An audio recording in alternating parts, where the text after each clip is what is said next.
let's say we have like the first one we did 345, and we have like 478. Just come into the box here, type equals to ceiling. I see there. One round up so to the nearest whatsoever. So we're going to use ceiling function. Open the brackets, asking for what? Value, comma. So the next thing now is what? To the nearest 10 or 100, whatever. Close the bracket and hit enter. You can see now autofill. It's asking if you want to use the same formula for the other one. So it has also filled this. So, but one thing about this Google Sheet here is that, let's see the other one, equals to convert, tab to accept the value. We want to convert this, comma, from which unit?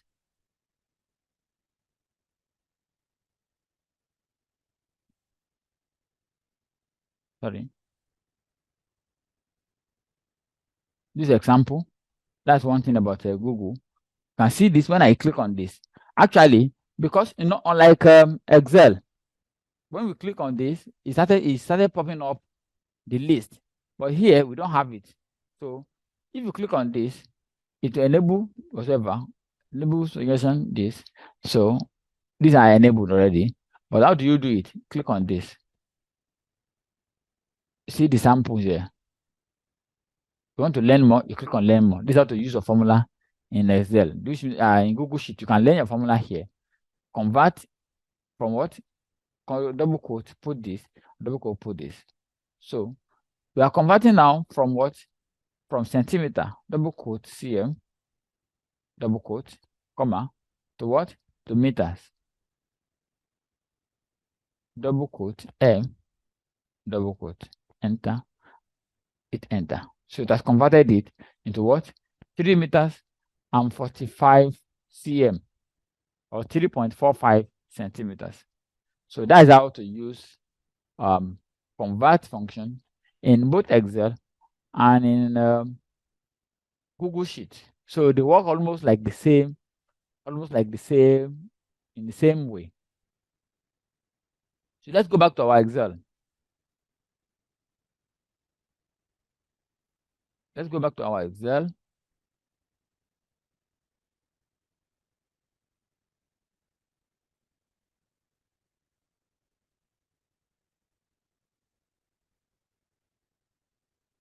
Okay.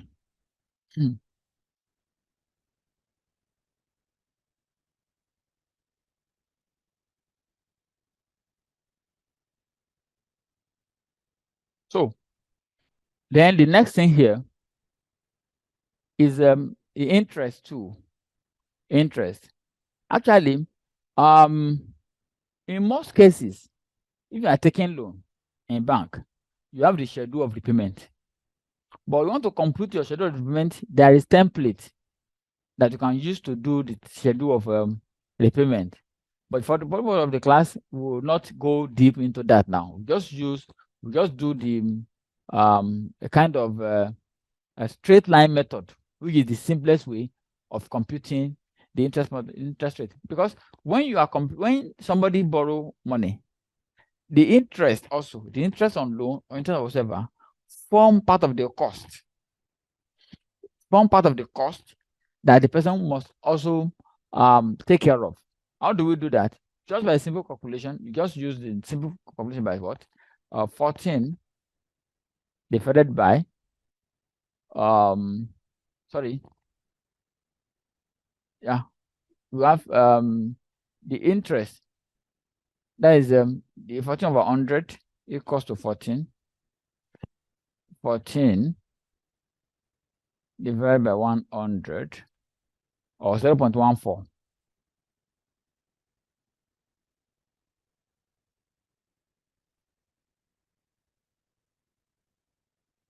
That is this, multiplied by this and multiply by 6/12, which is 6 months, because the interest is already per annum.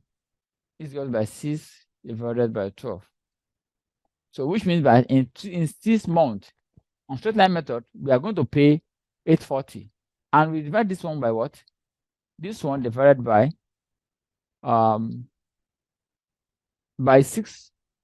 It means that every month, 140,000 naira must be set aside as the interest that we're going to pay on the principal money that we are borrowing for the period. And but for the for advance whatsoever, I think there is a set function called what do you call it? There's a function in Excel that we use to calculate the repayment method. Let me quickly, I can't remember it. I think it's about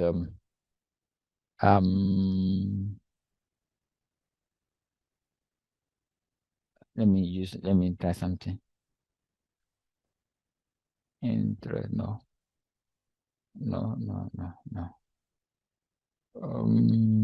Rates.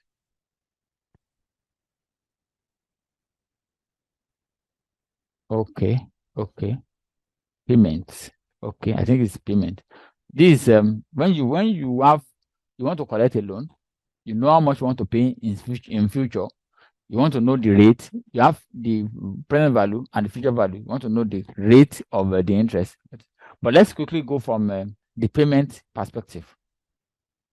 Payment. So let's see how much you're going to pay. You're going to be repaying on monthly basis. The payment will be what? Rate. Rate is 0.14, comma. The number of period is 6 months. Let's put 6. That belongs. I use this formula 6, and the present value is this. Present value is this. Let's check something. Oh, -3. -3,000. Is it outflow? Are we going to pay? No, I think this will be too much for 6 months. This multiply by 6. No. 18,000. No, 18 million. That will be too much. I think there is here where we have this one divided by 12. The rate, since the rate is per annum, I think the rate is there by 12. So with this, it shows that we are going to have outflow of 2,000 naira and 84 whatever every month, and for 6 months. So we are going to pay. The payback is going to be this multiplied by 6. You're going to have minus 12,498,000. You see that because this is compounding, this is a compounding or diminishing whatsoever. As we are paying, the rate is reducing, will be reducing on the next amount. For example, let's say the first month we pay like 140, like we have calculated here. So the next month now will be based on the balance. That will be like 10 million plus. So 10 million we are going to remove, we are going to pay the interest. So it's not going to be up to 480 at 840 at the end of the day. This is just a kind of what do you call it? Somebody, a passerby, or somebody just like a roadside somebody. But to use this is the real calculation you're going to use to calculate your interest. So please just remind me. I will send a template to the group how to compare the template for loan repayment and whatever there. So that's how to use to calculate interest and the payment during the period. Then here we move also to production cost of productions. So, and while calculating production cost, There are two types of expenses that we look at. We have some expenses that are directly related to the production, and we have some that we call admin expenses. We have admin expenses and we have direct expenses. Let's say for this, we produce a bread worth 400,000. These are the material we bought. And sometimes with this material we bought, we may not use all this material. For example, let's say we only use 400 grams. 400 grams of this, or 400 kilogram of this, as example. Let's say we have 400 kilograms of this. We use 400 kilograms of this, and we use from the oil. Let's say we've used 0.8 liters. 0.8 liters of this. Now, while computing our cost is going to be computed on what we have used. While we have the remaining as a stock, we have to show the remaining.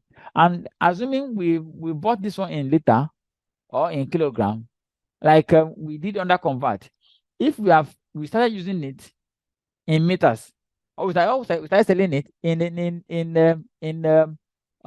grams, what do we do? To know the cost per gram, we just convert. We convert it and know the exact cost per gram.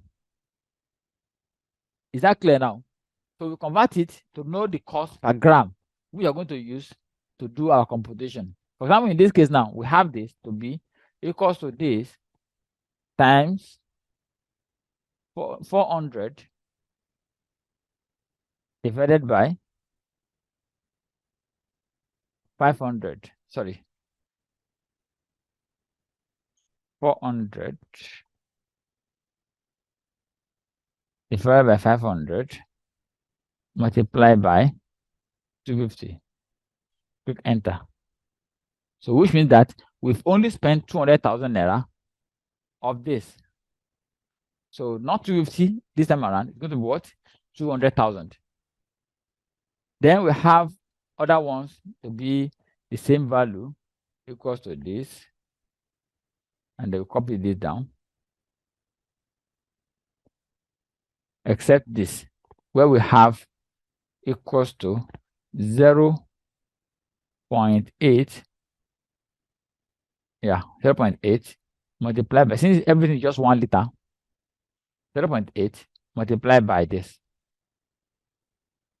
8,000. So with this, we can know the total cost. This is called direct cost. This is direct cost. Sorry. Sum this, we add this. So we have this to be direct cost of production here. So we sell this at 400. Well, direct cost is this. And what we have after getting this, what? It's called gross profit. Gross profit. We call this one gross profit. Sorry. Let me remove this equals to here. We call this one gross profit. What we have here is called gross profit. Now, so what do we do with these ones that we have here? Here is where we're going to use the apportionment knowledge. The knowledge of our apportionment is going to come in here.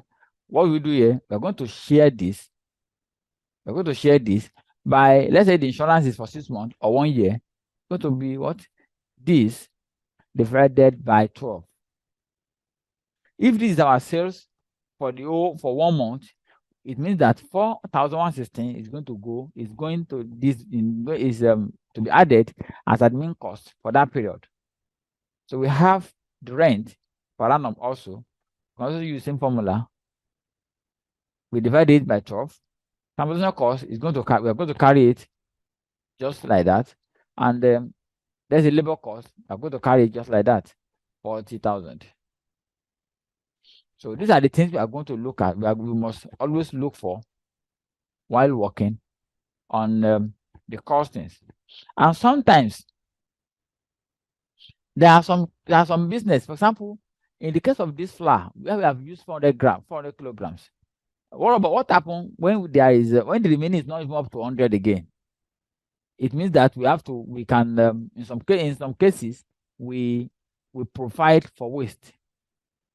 We provide for waste.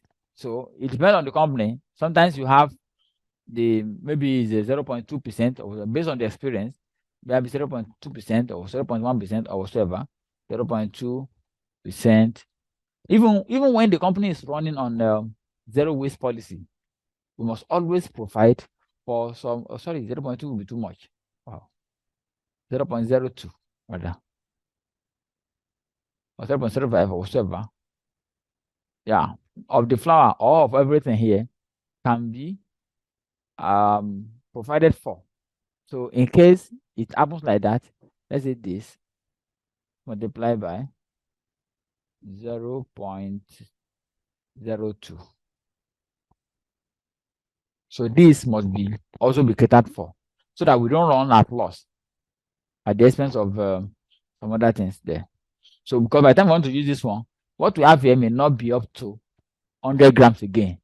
Or even while working with this, we may have some things that have at just maybe it has like flour. By the time you put your hand or you put something, some will stick to the plastic, some will stick to whatever, and the breeze will even take some away. Oh, please let me change. Let me put on my gear.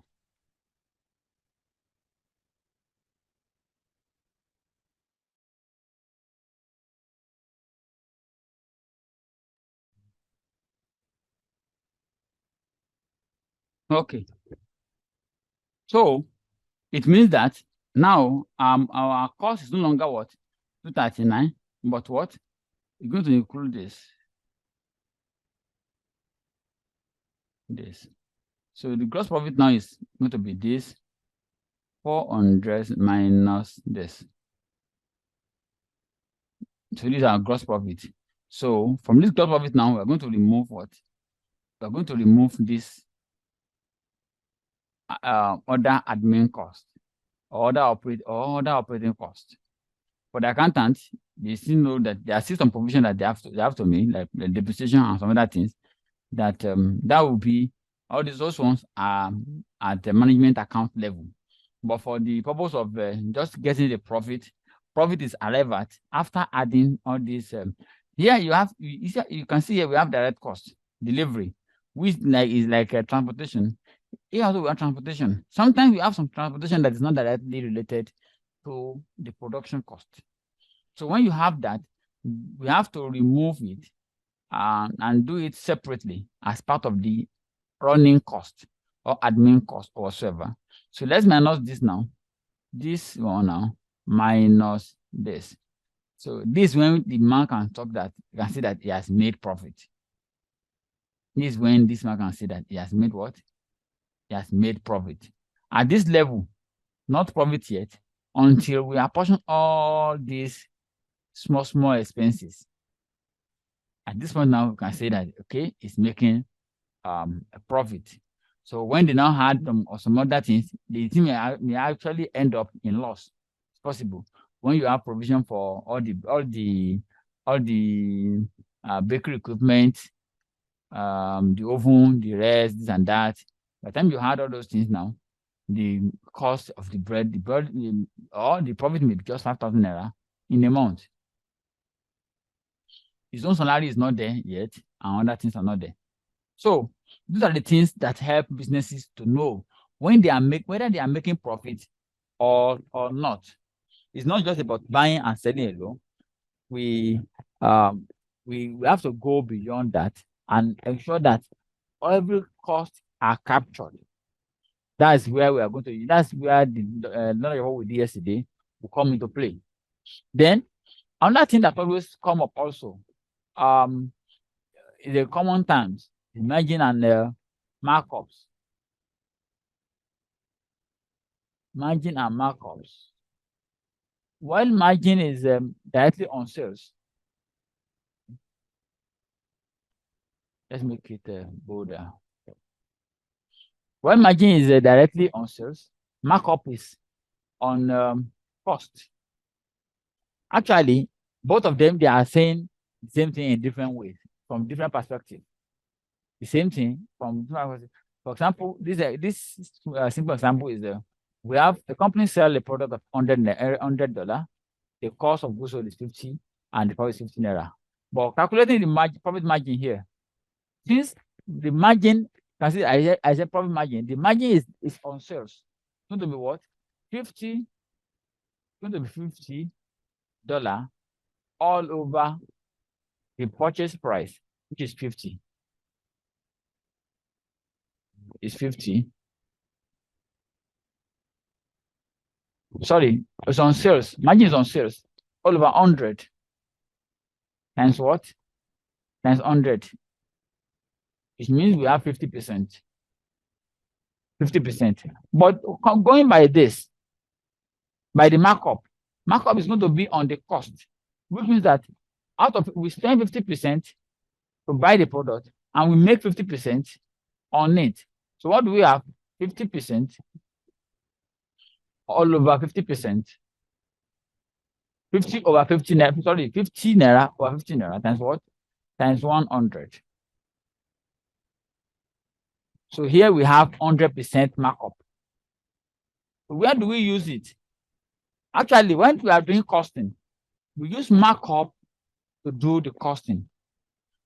Use markup, let's say in the case of the bread here, and this man want to know how much can he sell the bread at the markup of maybe 30% markup.